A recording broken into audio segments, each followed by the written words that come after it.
Voter তালিকায় তথ্য যাচাইয়ের নামে সাধারণ মানুষকে হয়রানি অভিযোগ, প্রতিবাদে উত্তাল উত্তর 24 পরগনার হারোয়া। টায়ার চালিয়ে পথ অবরোধে সামিল স্থানীয়রা।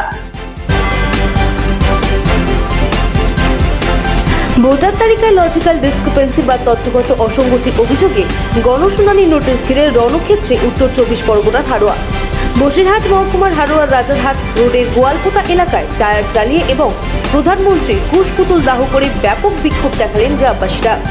বিক্ষোভকারীদের অভিযোগ, সমস্ত নথিপত্র সঠিক থাকা সত্ত্বেও নির্বাচন কমিশন উদ্দেশ্য প্রণোদিতভাবে সাধারণ মানুষকে হয়রানি করছে। জানা গেছে, ওই এলাকার একটি বুথের 1157 জন ভোটারের মধ্যে ইতিমধ্যে 149 জনকে আগামী 21শে জানুয়ারি শুনানির জন্য তলব করা হয়েছে। এই নোটিশের প্রতিবাদে এদিন হারোয়া রাজারহাট রোড অবরোধ করা হয়, যার জেরে দীর্ঘক্ষণ অবরুদ্ধ হয়ে পড়ে রাস্তাটি। পরিস্থিতি সামাল দিতে ঘটনাস্থলে পৌঁছয় হারোয়া থানার পুলিশ। গ্রামবাসীদের দাবি, এই হয়রানি অবিলম্বে বন্ধ না হলে আগামীতে আরো বৃহত্তর আন্দোলনের পথে নামবেন তারা। দীর্ঘক্ষণ পর পুলিশের হস্তক্ষেপে অবরোধ উঠলে পরিস্থিতি স্বাভাবিক হয়। Bureau report, Raat Din news network.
মানে গ্রামের সাধারণ মানুষ